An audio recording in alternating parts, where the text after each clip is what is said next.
Welcome to another episode of the Snap Fantasy Football Podcast, your weekly dose of news and advice that comes to your pocket every single Saturday. Holding it down, here we got Mack, Mark, Scott, and Landon. Enjoy today's show. Hey, welcome to another episode of the Snap Fantasy Football Podcast. Now today, we are starting a new little segment on the channel called Draft or Pass. And we're going to talk about today round one of fantasy drafts. Guys that we are just excited to get some value on and draft immediately. And guys that we think have ridden the hype train a little bit too long. And we're saying, I think you should avoid them in the first round. Now, I'm your host, Mack, joined today here by the other part of this, arguably the better part of this podcast, Landon, Mark, and Scott. Gents, I'm really excited to talk about these guys. The first round is tough because there's so much talent there, but we're going to try to find, the little pieces of value that we can. Before we start today, make sure if you are a new listener that you consider hitting that subscribe button below. Really helps with the channel. A like would go a long way, or a comment. Give us some feedback. What did you think about this video today? If it's your first time watching, if you are a regular, let us know down below. So I'm going to kick this over to Scott. Scott, is there somebody in the first round of drafts right now that you are just super excited to draft, or you might want to just pass? Well, there's a lot of guys in the first round that I'm excited to draft, but I always like to say the first round is almost as much about who you don't draft as who you do, because you're picking your captain. This is the guy you're planting your flag saying he is going to lead me to a 2020 fantasy championship. One of those guys that I most certainly do not see doing that for you and your team in 2020 is the running back for the Cincinnati Bengals, being drafted currently at the 111, and that's Joe Mixon. Now, I know that this might be a bit of a controversial take because a lot of people are really high on Joe Mixon. Last season, he put up about 1,100 yards on the ground, close to 300 yards receiving, 5 touchdowns on the ground, 3 in the air. Those are respectable numbers for sure, but it's how he got there that was absolute fantasy cyanide. This guy from week 1 to 8 put up numbers that, would have been bad for a bench warmer. And up until almost week 13, he really did not do anything special. He turned it on at the end and was able to pad those stats to be something terrific. So going into this next season, I just really don't think that the situation in Cincinnati is good enough to warrant a 111. It's just too risky. You've got a new quarterback coming in. The expectations are sky high, which is why I think his ADP is so high right now. But there's going to be an influx of a lot of passing talent, and it's going to take a lot of time for them to gel as an offense. And I think for at least the first 6 weeks of this regular season, you're going to see them failing to start more often than being the big attacking offense people envision. And if it's a redraft league, or we're talking specifically fantasy, I really think you're going to see more of the first half of last season Joe Mixon than you are going to see the dregs in the last half. Yeah, and I think just to hammer home your point there, Scotty, it really was a tale of two seasons for Joe Mixon. The first 8 weeks, or the first half of the fantasy season, he was the running back 32. That's nothing to write home about. There's only 32 starting slots in the league, arguably worse than some backups. Now, second half of the season, 9 through 16, he was running back 7. And he was fairly elite for those games. I believe he finished as the running back 16. So very middle of the road. I do think that Joe Burrow joining the team, as well as picking up a guy like T. Higgins, will do a lot for this offense, not to mention getting A.J. Green back on the field. So I have some hope that the Bengals will ascend to a better performance this year. Hopefully that helps out Joe Mixon. But the 111 is a tricky spot to draft him. I don't think that I would be able to pull him over a guy that we might talk about like Aaron Jones or even Nick Chubb. Landon, I'm going to kick it over to you. Is there somebody that you would like to either draft or pass on in the first round? Yeah, Mac. I mean, I do like Joe Mixon. I think Burrow's great, but the point of the first round is for stability. And like Scott said, to be your captain of your team. And a guy that I'm just not really that into is going to be Tyreek Hill. Not to say he's not a super athletic wide receiver with arguably the best quarterback in the world, but he's that boom bust guy. He's that wide receiver that could win you a week, but also lose you a week, especially if he's your wide receiver one. Guys, I would prefer, obviously Devontae Adams and Michael Thomas. If I'm going to take a wide receiver in the first round, it's going to be those two. I would even argue Julio Jones, and he's going in the mid-second round.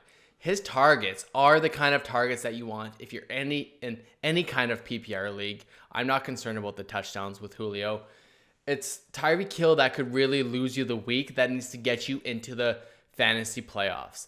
And I get it, there's upside. But you have a better chance trading for Tyreek after he lets down an owner 2 weeks in a row than you would be a guy like Nick Chubb, Aaron Jones, that gets that, you need a base. You need that running back attempts base, whereas a wide receiver is a little bit more easy to acquire in fantasy football. So Tyreek, I'm not going to draft a wide receiver if I can help it, but definitely it's not going to be Tyreek Hill in the first round.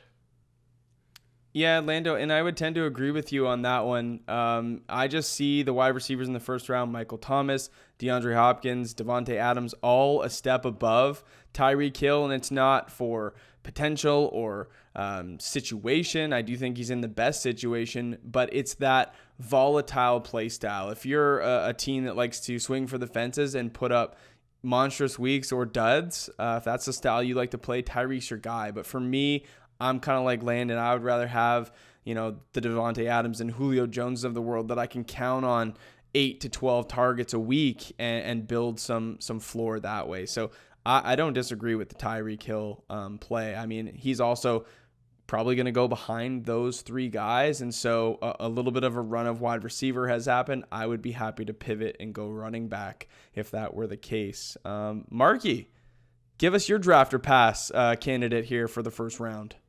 So there's a couple guys in here that I think are being somewhat disrespected, and I could see your temperature on Joe Mixon, where that's at. But even later than him at 112 is Aaron Jones. And the fact that he is behind Mixon in this first round is ludicrous to me. I would never let him fall that low. The amount of touchdowns that he puts up, the versatility that he shows on the field, the limited options that the Packers seem to have in, fourth quarter situations or late in the season. It just seems like Aaron Jones is always that guy. Fantasy-wise, he is just a darling. If you had him either of the last two seasons, he is just hyper efficient. And I mean, we just love the Packers on this podcast, right? So we like to hype them up as much as we can. But yeah, I think guys like Derrick Henry that fall at the 106. I have a problem personally with Michael Thomas going before him. I'm high on Henry, and that's not just because he was such a great force on my team, but because he's such a great force on the Titans team as well. I love what he brings to the field. You know that when you have him on your fantasy team, it's not there for the receptions or the yards after catch, but it's just for trucking with that ball in his hands. And we can foresee a 2020 where he gets another 300 touches, and I don't care if they're all on the ground. Because frankly, when you take him at the, halfway through the first round, and you know that he's going to get as many carries as all those other guys that went before him, I think that's one of my favorite guys on this first round. So I would respectfully disagree. And the only reason I say that is because typically we play in a version of PPR, half PPR or full PPR. This leaderboard that you see beside me here is half PPR. So that is the average draft position for these players based on the league's scoring settings. I would rather have guys like Dalvin Cook and Zeke Elliott over a guy like Derrick Henry. And I know what you're thinking, Mac, like Zeke Elliott's at 103. Landon and I just did a draft last night with another podcast and a couple of their listeners, and Zeke went at the 109. And I don't know if it's because I don't know if it's because of his recent positive testing for COVID-19 that's making him fall, or perception is somehow changing to more of an aerial attack with the drafting of CeeDee Lamb. Whatever the case may be, Zeke saw 300 touches last year, 300 carries last year, plus an additional 70 targets through the air. So the dude is going to have volume on the ground, through the air. And if he falls or continues to fall, that's got to be a guy that you can't let pass Derrick Henry. Dalvin Cook is another guy. I know Alexander Madison's in the backfield. We're waiting for his breakout. I know that there's a murky contract situation, revolving around Dalvin Cook, following him around like a little storm cloud. We acknowledge that, but assuming that Dalvin Cook is ready and healthy to go for week 1, he's a locked and loaded superstar on a per week basis. And in a half PPR league, both Zeke and Dalvin Cook offer tremendously high floors because they can catch the football. Derrick Henry cannot catch the football. That's just not in his arsenal. He is a boulder. He is hard to tackle. He is elusive in that sense, but he's not able to do it all. And so I'd rather have Dalvin Cook over Derrick Henry. Call me crazy, but that's my temperature on You're Derrick crazy. Henry. Always has been, always will be. You are Deal crazy. with it. The shock of the week is that Mack is once again not high on Derrick Henry. On Derrick Henry. You're damn I will admit it would be right. hard to pass on Dalvin Cook or Zeke if they were there still on the board when Derrick Henry came up.